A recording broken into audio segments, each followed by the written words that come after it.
The feature we built was user as input, right? We grab the DOM node from input, we pull the value, we listen for the submit, and then it appends child.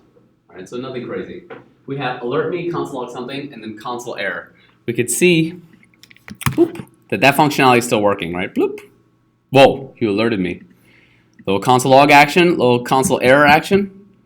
Why is console error not happening? Where would I go look in the code? JavaScript, index.js. Index.js. Right, yeah, like I look in the JS file. So let's take a look. Where are my... Okay, I have the log button, and I'm console logging, right? So I grabbed that button, I tested it by logging it to make sure it was good to go. I have the event listener on the click, and then it says log to the console, yeet, and it's green. I didn't actually add the event listener or any sort of callback function to this console error. That's why nothing's happening. And so right now, how many event listeners do we have on the page? 2. 3. 2 or 3? 3. 3, right? On submit, alert, and console log. Now, you can imagine on websites, how many sort of event listeners do you think are on like a typical website? A lot. Dozens, easily. Right? Each of these functions are actually objects, and objects take memory. You want to reduce the number of event listeners because you don't want to have just a ton of objects, a ton of memory being used. I'm going to talk more about that in the Chrome DevTools lecture next week. But let's start thinking about how we can start saving some memory and start reducing the number of event listeners. So let's take a look. There is a concept. Look at this. Wow. This is all of you in lecture. Yo, learn to use the internet. Level 2. All right, there's a concept that I want to talk about. It's called event bubbling and event delegation. So here is something I stole from the internet. Nice. We have the window, which we won't talk about today. We have the document, yeah? The document's the whole thing, the document object model. Now, inside the document, it starts with this open HTML, it starts with the body, and then you can have a lot of children nodes and a lot of HTML tags. Now, what we have right now is, let's just say this is a button. I grab it, and then I click it, and then an event fires based on that callback. If, however, I want that same functionality, when I click this table data, or this div, this button, and I want it to alert that says you clicked me, I want this table data to have the exact same functionality. What would I have to do? Make a new event listener. What do you think? Select the parent. I can do that, but as we know it right now, I'd have to listen for this and listen for this and fire 2 different functions that do the same thing. So not only am I creating 2 different event listeners, I'm also having another function, 2 functions that do the same thing. So already I'm sort of like wasting memory. If I listen to the table row, the idea is that whatever happens to these, the parent will know about. It's almost like real life, right? You're like trying to sneak things by your parents and they're like, I already know. Kids are dumb.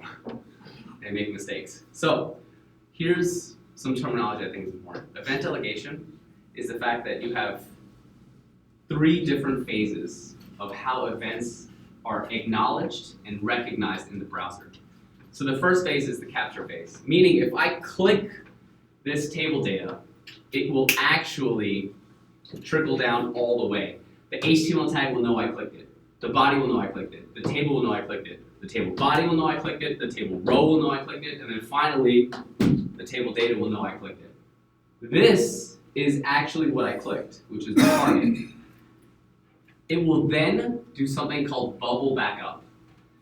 That click, after it hits its target, will let the rest of the parents know it done got clicked.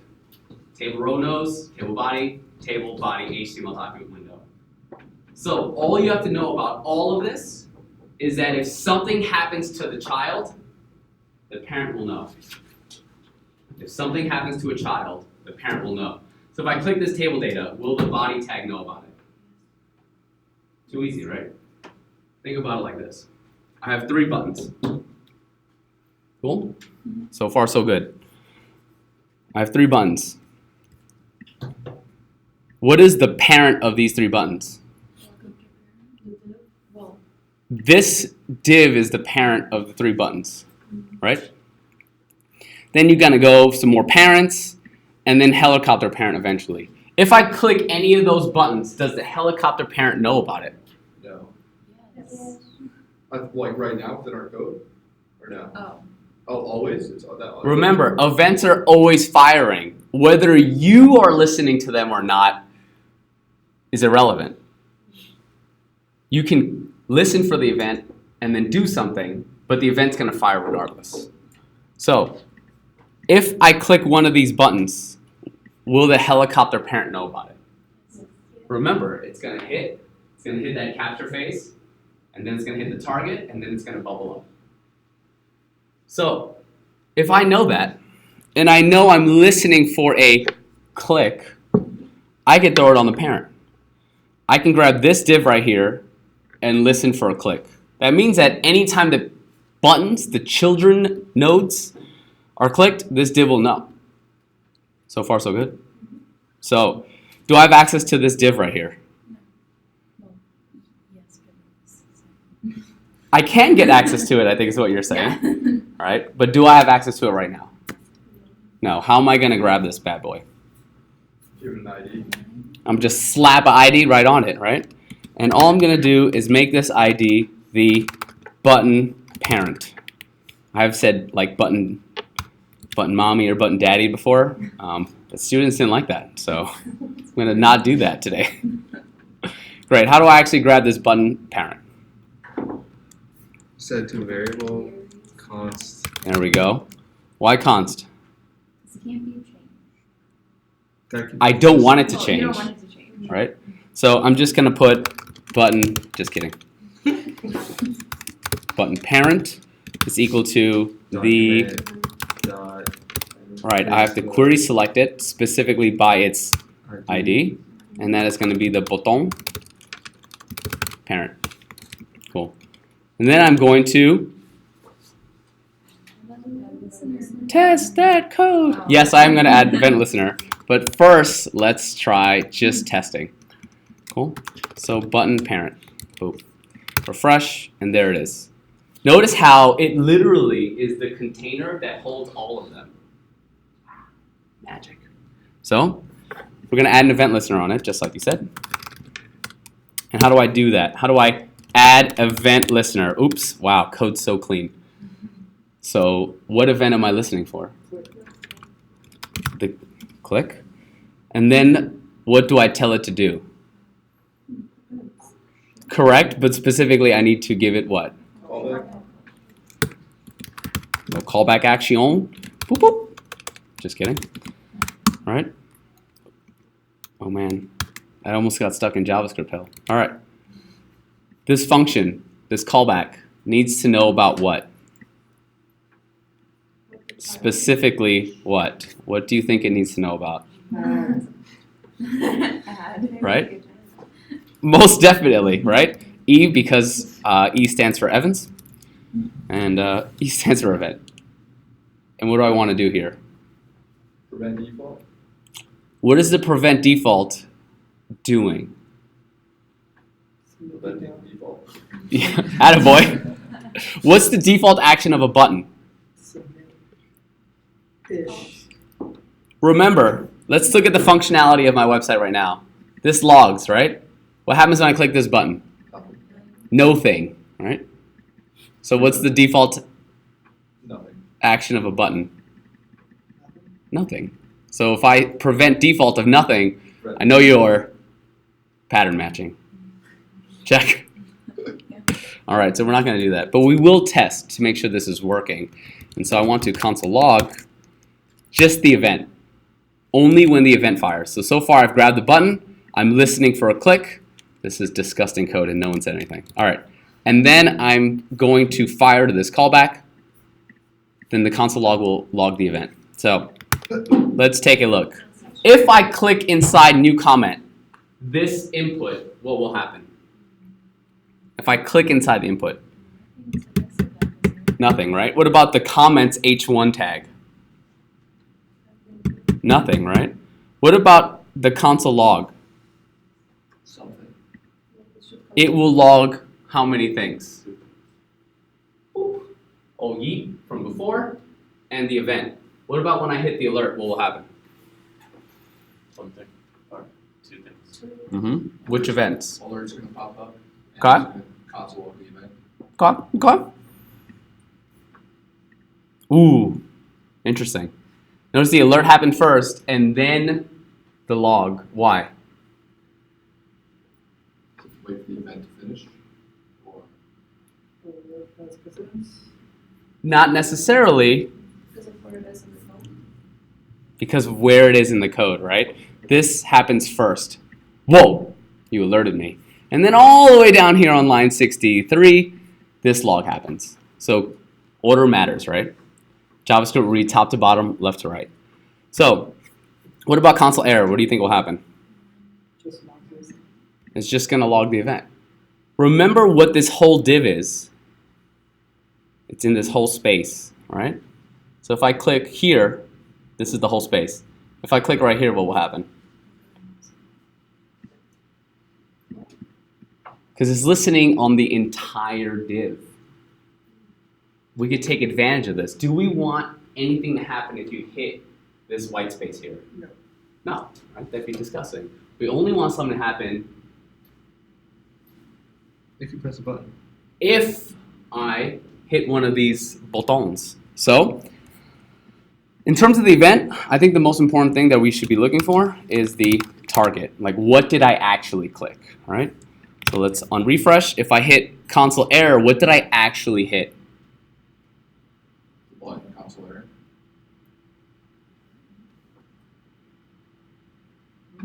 If I click this button, what did I hit? The button, right? Like, I'm not asking complicated questions. Oh wow, the button. If I click in this space here, what is this? Div. Wow. Powerful. So let's start thinking through what we need to do. And that is only those powerful words over here. Right? If a then do something. Wow. If only we had some way to write some sort of logic that could do that. Does anyone want to start this off? Wow. Very good. What's the condition we're looking for? So if event target equals button ID error. I don't know why when I start pointing, everyone's like, they like hide away. You're 100% correct. If the what? Target. Right, if what I actually clicked, right? So if e.target is equal to, oh, just kidding, Ruby. What? To It's tricky, right? Is it I have a based on- button tag, I have a div tag. It's hard to compare. Like e.target is an HTML node, so I don't know what I'm going to compare. so you want to be that actual node. So What is there some way I can make this a string or a number? If e.target only had some sort of attribute that looked like a string or a number, I have access to it, then I can compare it to something a little bit more reasonable. What am I looking for inside e.target? Ooh. So if e.target.id is equal to, say, error, then I need to do what? console. error. Sure. Now I'm just going to console log. Oh, just kidding. You're right. Console error. Oh, well, that autofill was too powerful. And this is just going to say, you done goofed. Cool. Let's see what happens. Ooh. At first I thought I messed up, but this error is on purpose, right? We're good to go. I was like, Cool. How are we feeling about event delegation? All right, pretty simple. All right. I'm going to tell you something that's going to blow your mind, but there's no such thing as else in JavaScript. So casually just going to blow right by that. what about Else if is I mean, not else in if, JavaScript. What? Else if isn't in JavaScript. That's a great thing to look up, and I would definitely look up, does else exist in JavaScript? And then get back to me. It does. Is else if? Let me ask you a quick question. Sure. Does this work? No, you put them together. Like this? No. Look at the keyword highlighting. Ooh. Ooh. All right, cool. I think that's an interesting read. And then I will follow up and I will explain it later, yeah? All right, so I'm just going to put the if statements. Because if this doesn't hit, then it's going to go here. Either way. What other things am I looking for here? Right, like?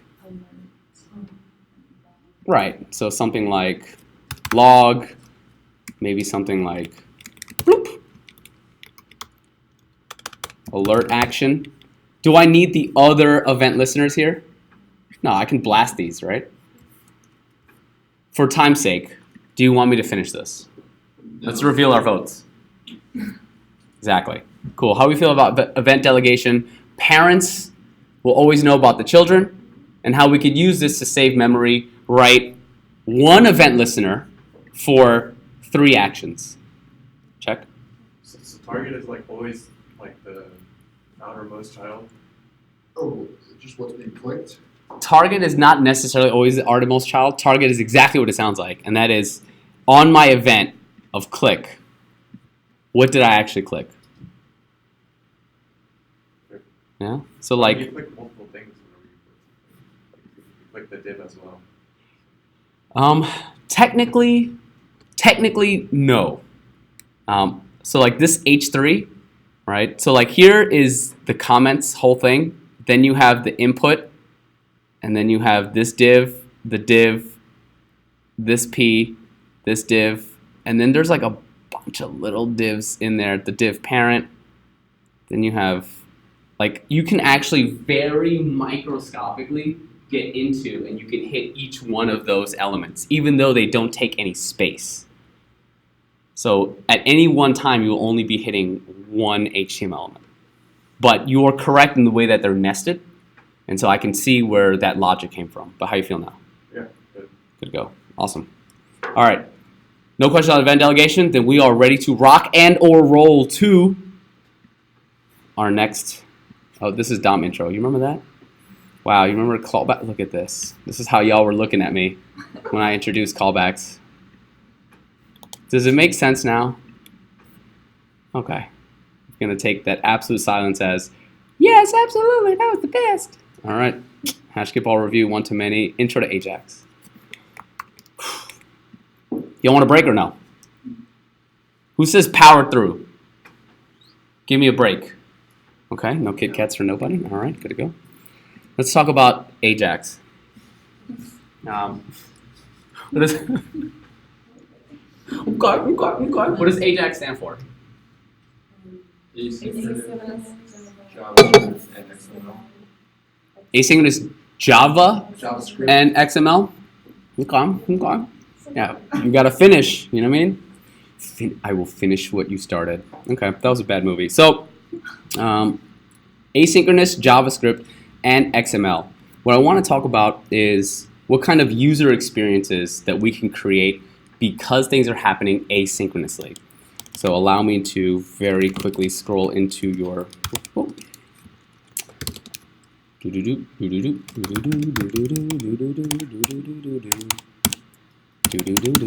you like this? Do you have this feature and functionality?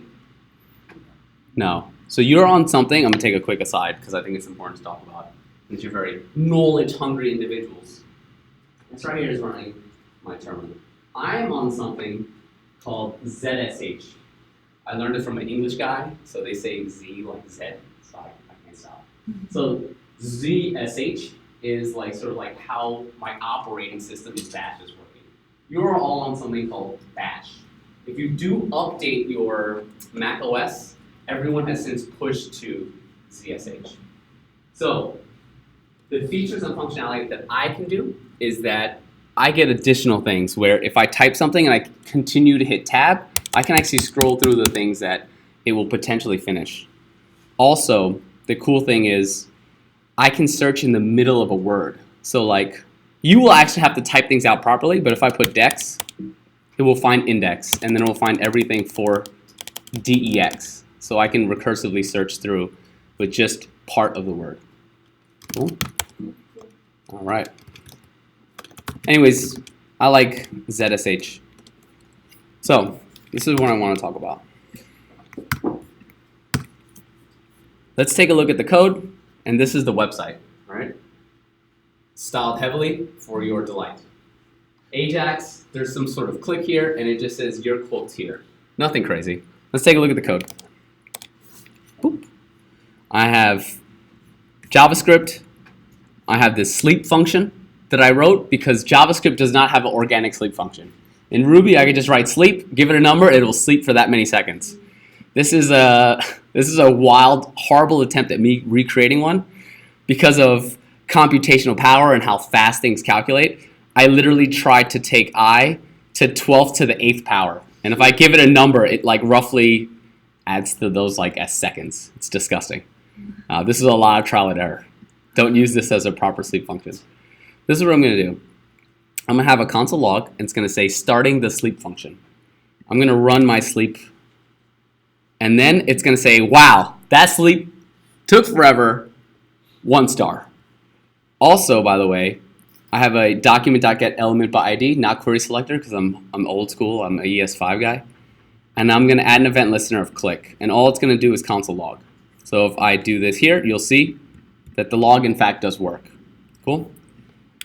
When does this JavaScript first load and run?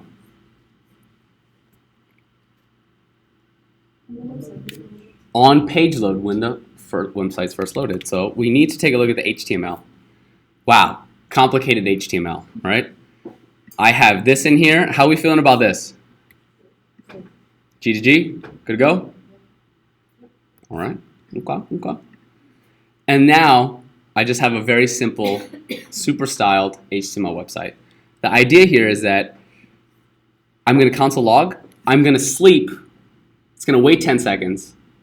10 is long. Let's not waste people's time here. And then the sleep function is going to run. I want you to pay attention to these clicks. I'm going to try to make them loud and proud and just see how that website is interacting. You ready? I'm going to refresh. Click, click, click, click, click, click, click, click. Interesting. Maybe we do need the 10 seconds. I'm going to clear this out. I'm going to refresh and click like a monster. Click, click, click, click, click. What happens to those events? They get queued and they are delayed. So what we've learned just now about this while loop and this sleep function is that it is what is known as blocking code. This makes your website super slow, or appear to be slow, rather. So do you remember like in the late 90s, early 2000s when you're still surfing the web? Do you remember that time? Who remembers when you would scroll on a website and until it loaded, you couldn't scroll? You click something, you just tried scrolling, it would have to like do all these things, and then all 9 things would happen all at once. Remember this? Okay, these were dark times. Yeah. Now we are in asynchronous JavaScript land, and the idea is, do you want this to be your user experience? When the user first loads your page, do you want all your JavaScript to finish running, to do everything before you can interact with the website? What a terrible user experience. 1 star. So we're going to talk about how to avoid that problem and all the complications that come with it.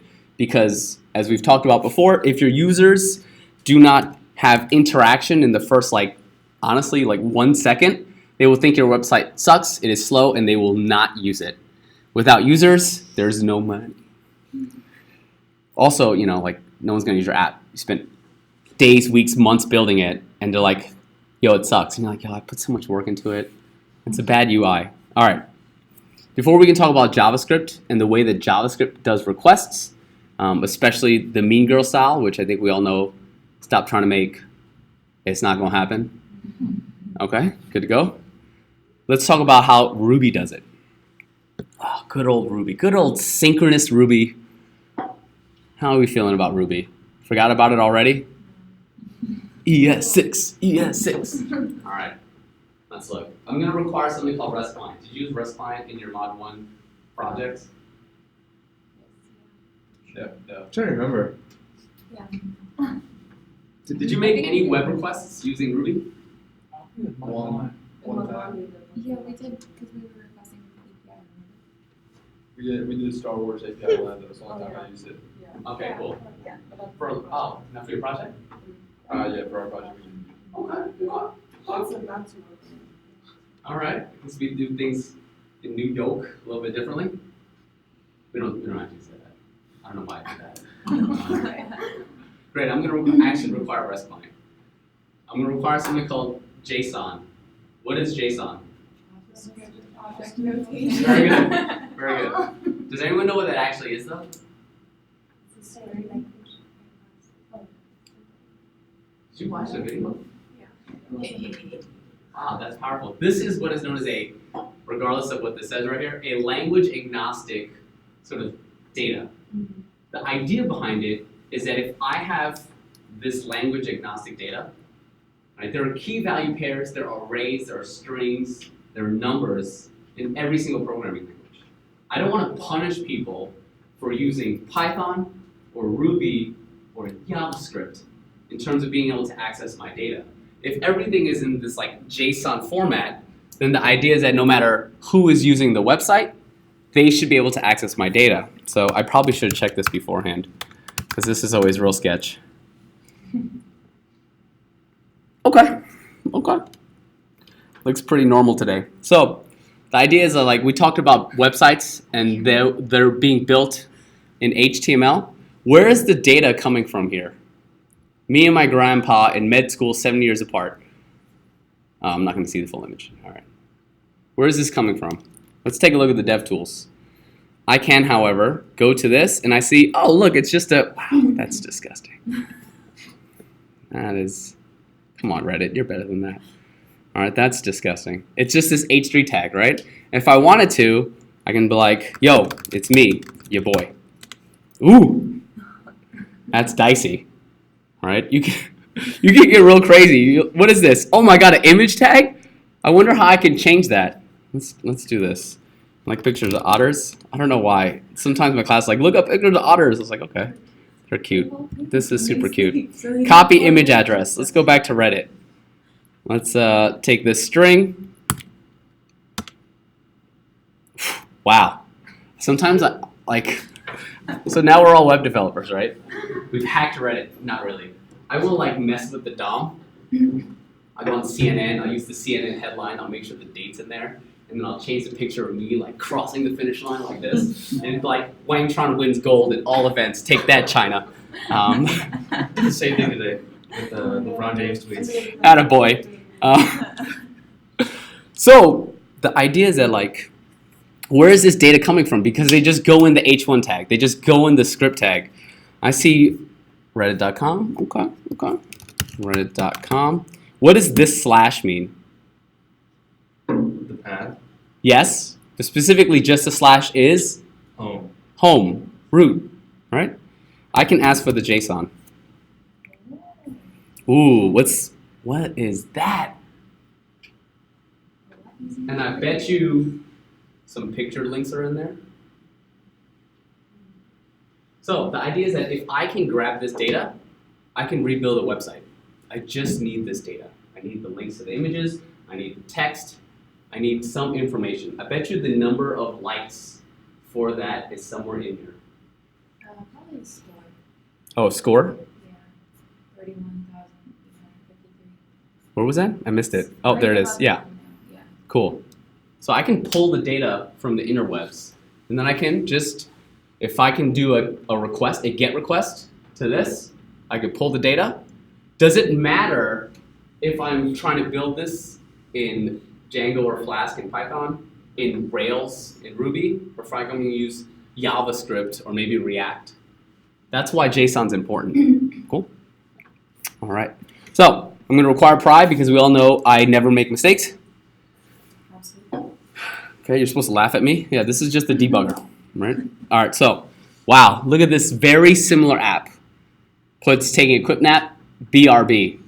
Isn't it crazy about BRB? When's the last time someone said that to you? Yeah? Never, because guess what? You're always on now. There's a time before phones where you used to be like, hey, I'm online, BRB, and you'd like go to the bathroom. But now you're like, BRB, just kidding. And you pull out your phone and keep texting. All right. So, I'm going to make an HTTP GET request with REST client. How specific? Scary specific. So this is my API. Don't make fun of me. This is a Heroku app that I may or may not have built. All it does is it returns a random Ron Swanson quote. So if you've seen this TV show, you know that I probably shouldn't put this on the recording, but it's fine. I like saying no. It lowers enthusiasm. Right? If I refresh, I get another one. Okay, let's not do that one. Oh my God, it came up again.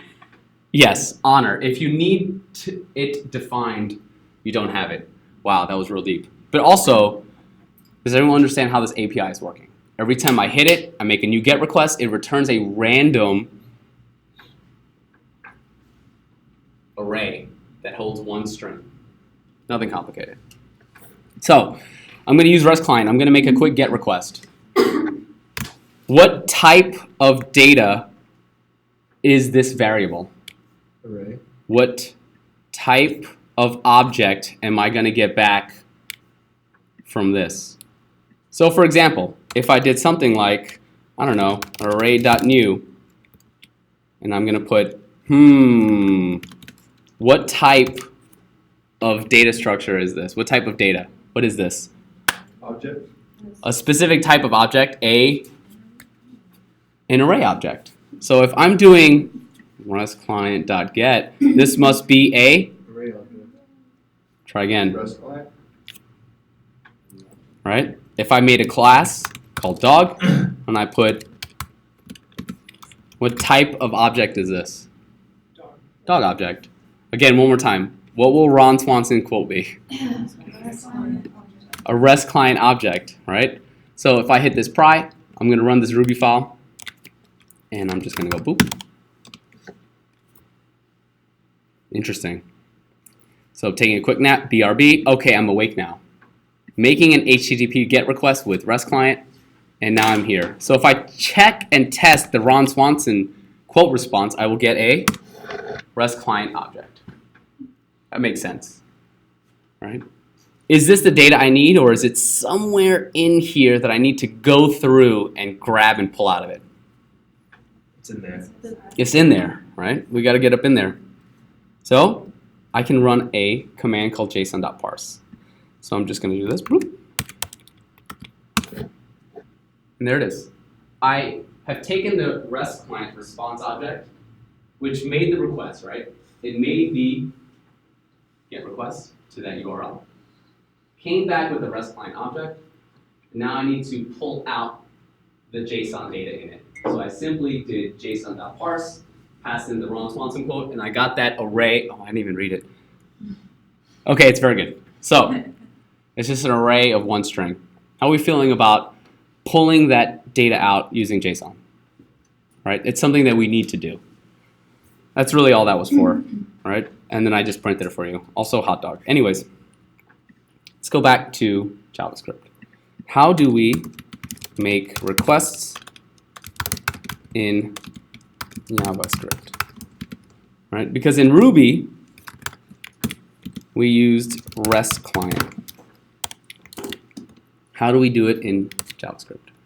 Fetch. We used asynchronous JavaScript, yes. But what is the function? Right. You did the labs? No? Yes. Okay. Working on it. No big deal. The idea is that in JavaScript there's something organic. Not to JavaScript, but through the browser it gives you access to something called fetch. Does anyone know where this is actually coming from? If I say that it's not part of the organic JavaScript library, what does that mean? It's from framework or It's from somewhere else. So let's see where it's coming from. The browser runs your JavaScript, right? We talked about the document. Ooh, it's the whole thing. Interesting. And then I glazed over something called the window. The window is actually this whole thing, your browser. Look at all of it. Oh, wow. Alert? Wonder where we've used that before. Okay. That's where it's coming from. It's coming from the browser. The browser gives you access to fetch, right? Ooh, document? Interesting. So, fetch, also window.fetch. Exactly the same thing. Was it like one browser that did it and then others followed? Or? That's the beauty of like modern JavaScript. Do you remember when I talked about ECMAScript and how it was like, oh, your browser did JavaScript however it wanted, and then these smart people came together, formed the European Computer Manufacturers Association, and it was like, I'm going to combine everything and make sure that everything works the same way. Right? If you're not sure, you can find out, caniuse.com. What a great website. Can I use fetch? Looks like these are the browsers that support it. Edge. Wow. What a great browser. Fantastic.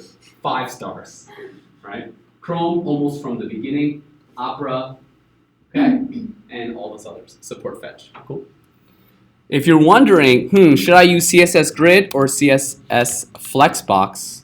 There are different levels of performance and usability.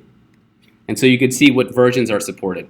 You want to make sure that as you're building, why do you think developers work for as many hours as they do? How long does it take you really to build a feature?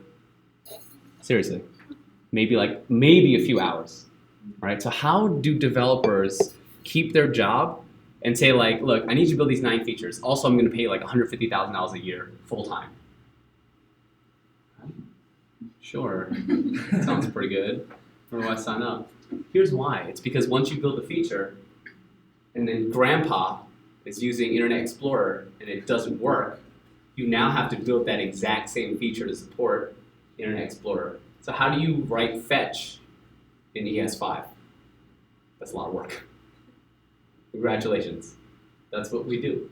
Right? We build the feature, we test it, we make sure that it works in as many browsers as possible. Your company, your senior architect, your senior developer, your team lead will decide, hey, we are not going to support anything before Chrome version 70. And so you only have to build something to make sure, like, hey, can I use this in Chrome version 70 and beyond? Good to go. They have to determine that. And then that naturally, over time, will change or not change. Change. Definitely. And so that's what we do. That's really what the job is. Cool? And those are going to be new problems that you solve every day. Awesome. Cool. Hey, it's been a little bit.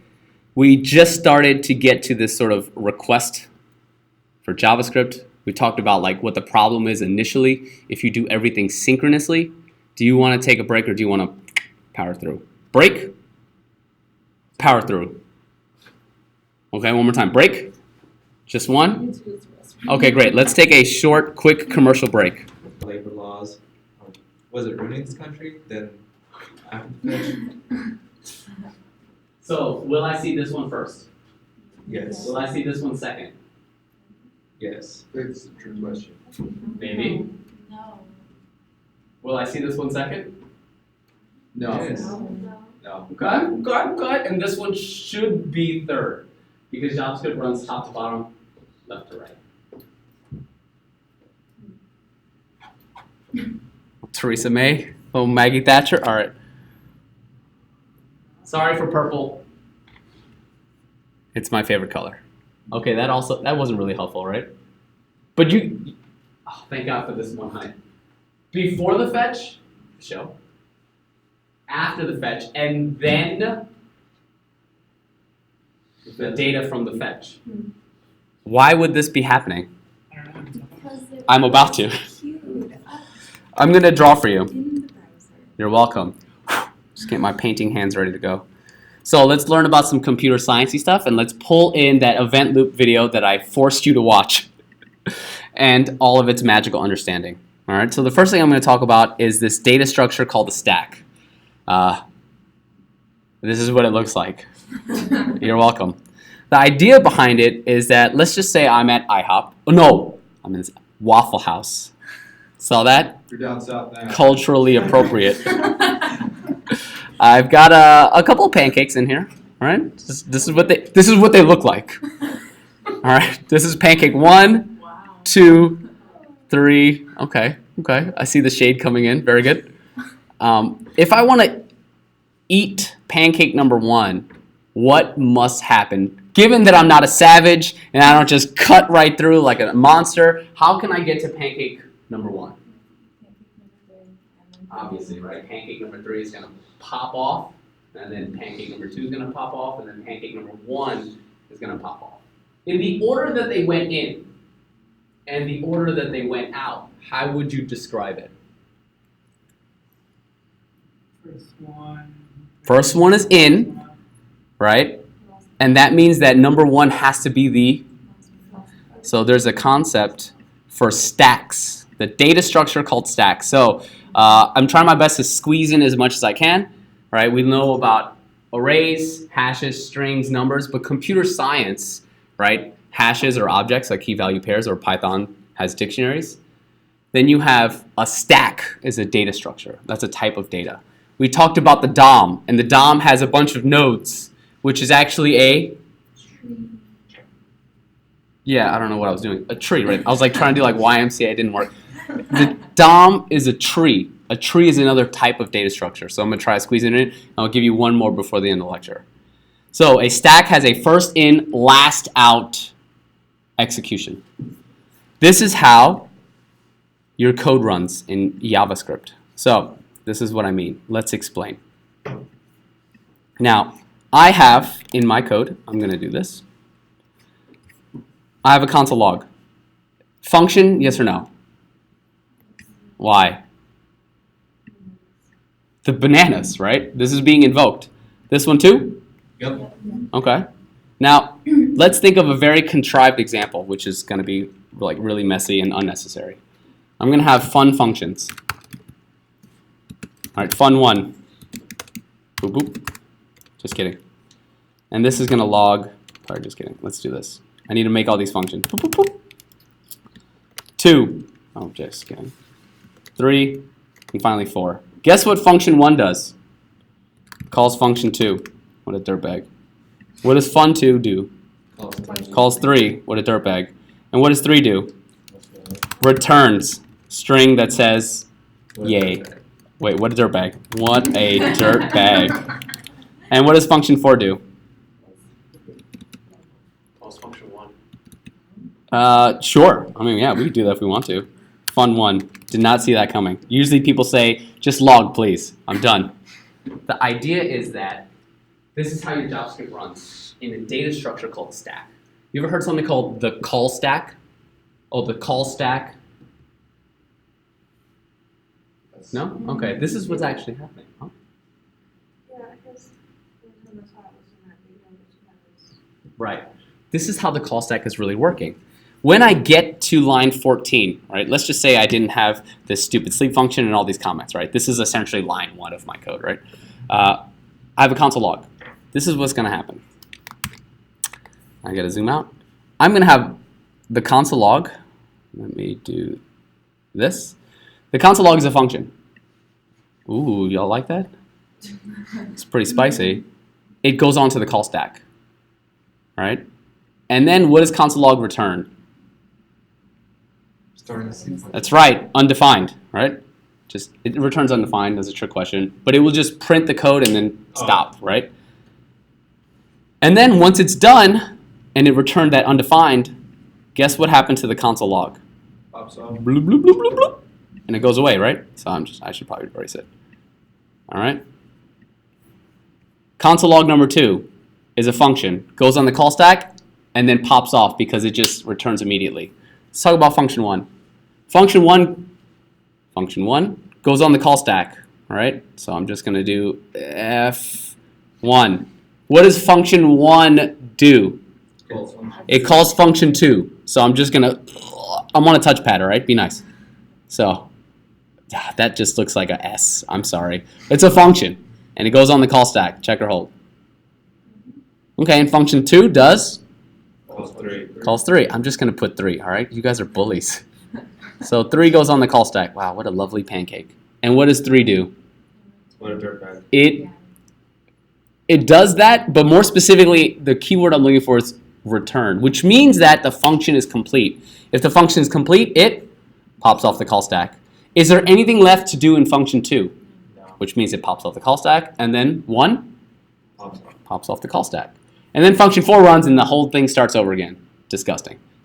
Any questions on like how JavaScript sort of runs your code and what this call stack means?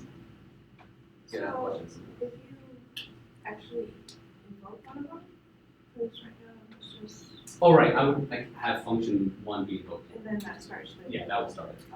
Okay. So the idea is that if I have function 1 running, and function 2 running, function 3, right? Does this console log ever execute? Not until this is done, right? This won't run until this is done. So blocking code, again, if this is slow, you have hundreds of lines of logic, your code won't run. It won't continue running, which, as you've seen, creates a slow user experience, right? So you want to keep the call stack clear.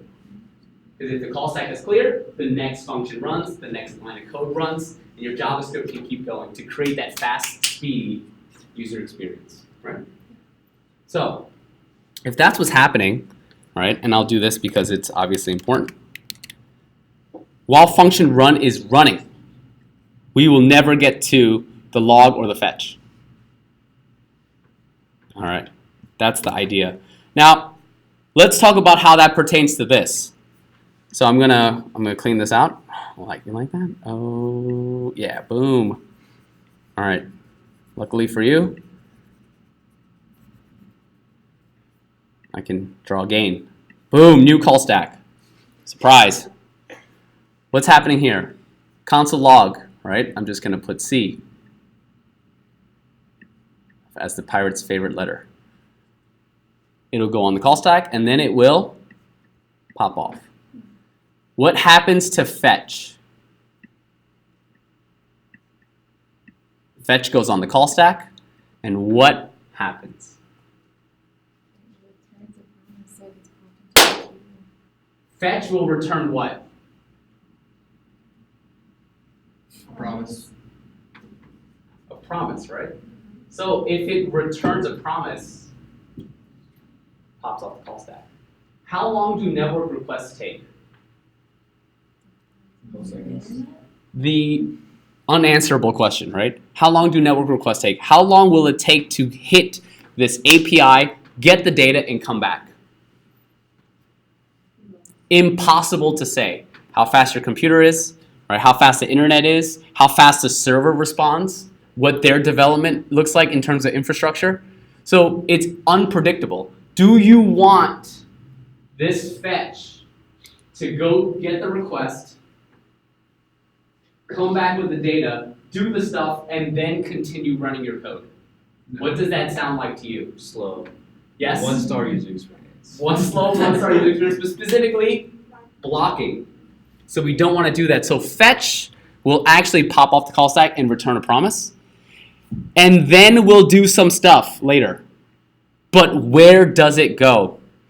Thank you. Into the event loop. So let's zoom out a little bit. All right, fetch goes on the call stack, pops off because it returns a promise, and then it enters something else. The promise. This right here is going to be my awful attempt at drawing. This is supposed to be Chrome, okay? From the browser. Okay, wow, all right, got it. Nobody's going to pick me for Pictionary as a partner. Understood? Bullies. Hey, should I color it in for you a little bit? Just kidding. All right, so it goes into something else. This is a different type of data structure, and this is known as a heap. I won't talk about it, but it is a very efficient data structure. It's a special type of tree. Now, you have the fetch go in here. It's doing the network request. All the while, guess what's running now?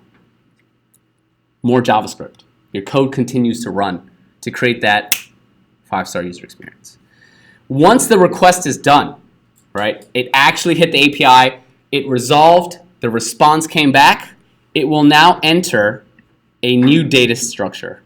It'll enter here, and it'll go boop, boop, boop, boop, boop, and then it'll go right here in position number 1. It's the first thing in there. This right here is known as a queue. It's one of the worst words in the English language because it's the letter Q followed by what I would describe as 4 silent letters. Unbelievable. A queue is also what I would describe as very polite. I think of a queue as an Englishman or woman, right? The queue will not enter the call stack until the call stack is clear. This is where the video really kind of comes in handy. And that is, remember, fetch goes on, pops off, enters this sort of like heap, this data structure, resolves, enters the queue to wait until the call stack is clear. So if I have, lots of functions running, and the request came back in 1 second, but this is going to take me 3 or 4 seconds to run, it's going to continue to wait. Once all of my JavaScript is done running and I'm done with that logic, I don't want to use that, I'm done, right? I'm at the end. It will see, oh my, there's nothing on the call stack. And then it will pop on. Guess what happens now? Then it shows up. I have the data, I'm the response. The rest of the code finishes running. Pops on the call stack, these functions run. This is when it happens now. I have a question about the heap. So that's where the callback functions run, and then when that's ready, it goes to the event queue. So the heap just like does the operation. It doesn't do the callback now. It will actually make the network request. Right. So it comes back as a response. The response enters the queue. Call stack has to be clear. Then it comes back. Now let's take a look one more time about how that code is running in execution. Console log before the fetch. Right? You can see it. Fetch happens. Returns a promise. Enters the heap. Enters the queue. This console log executes. Call stack is clear. Then parse the JSON. Then console log. So you will see in this order. 1, 2, 3. How do we feel about that? One more time. Console log before the fetch, right? We saw that in the DevTools. Fetch goes on the call stack, returns a promise, pops off, Chrome handles it. It does its thing. It enters the queue and will wait until the rest of your JavaScript is done executing. This console log will now execute. You see it second. The call stack is clear. It's very nice. It waits. A proper individual. And then it will execute. So then, parse the JSON, then log. This will be third. You will see this third. And that is what is happening. How do we feel? Check or hold? What's the purpose of the heap? The heap will, you know what? We started lecture early. Let's go into this like 5-second aside as to why that might be important. Let's just say I have multiple requests, right? Sorry, on the call stack, on the call stack, on the call stack, on the call stack. The 4 of them enter the heap. Which request finishes first? The last one. Depends on what the request is. If this gives me one array of a string, but then I go and decide to download NASA's database in this request, which one will come back first? Probably this one. But will you micromanage your fetches? It'll be impossible. So these 4 all enter this heap so that they can, in whatever order, finish their request. Come back with a response. The first one with the response will enter a queue. It's like a race, which you will then see race conditions. Because here's the problem, and we won't go over this. This is a mod 5 problem. If request 1 and 2 go, and request 3 requires data from request 1. So for example, let's say you're building an app that says, if it's sunny, I'm going to eat tacos, and if it's raining, I'm going to eat something else, a dank sando. My first request will fire off to Weather API. My second request needs to know if it's sunny before I can send the Yelp request to give me either tacos or sandwiches. I'm so sorry, I'm very hungry too. Which one finishes first? Whichever one is done. If request 2 fires and finishes, it will error because it needs data from 1. So it needs to sit in this heap before it can enter the queue, because it needs to figure out which one to go first. But you will have to manage that, and that becomes very, very complicated. But we won't worry about that. We will be doing one request at a time, and you will see why that becomes important. Managing and juggling requests is very complicated. Is that good? Awesome. Thank you for that question. It's very hard. All right, cool. So then we can console log, and now with the last 5 minutes, we have this data in an array. I have this app that says, put your quotes here. What do you think the next thing we need to do is? Slide it on the DOM. That's right. Now you can see how, if I had something like this, I make a request, I get the data, I create the elements I need, and then I slap it on the DOM. Eventually to a point where I can build this. Is it coming together? All right. We have 4 minutes. Do you want to slap it on the DOM, or do you want to take a break? Let's slap it on the DOM. I have a question too. So into like your drawing of the call stack. And Oh, you mean this Mona Lisa over here? I have masterpiece there. So the call stack is handling all the JavaScript. Everything else, since I've got this from the videos, JavaScript is single thread. Everything else, the heap, the event queue, and all that, that's all handled by the browser. So Yes, basically, it's like- all handled by the browser. Okay. That's it. Okay, very good. Then yes, yeet. You should publish this because it literally looks like it says help. What? Are you trying to call for help? Yeah. Do you want out or like what's going on here? Heap. Look, it's even like an @ sign now. Very good. Thank you. Okay, I didn't know I was going to get bullied. We're here trying to learn. All right. So before we slap on DOM, there's some other things that I want to talk about actually. Ajax. We talked about asynchronous JavaScript and something called XML. So this is what our data looks like now, right? It looks like either a hash, and JavaScript object, I'm in Ruby. Either an object or like an array or some strings. Back in the day, in ye olden days, which is actually still true, HTML stands for Hypertext Markup Language. XML stands for something called Extensible Markup Language. So instead of key value pairs like this, in order to recreate kind pointing to listing or data pointing to mod hash, this is what it would look like. It would look like kind followed by the string listing. And so then if I wanted data,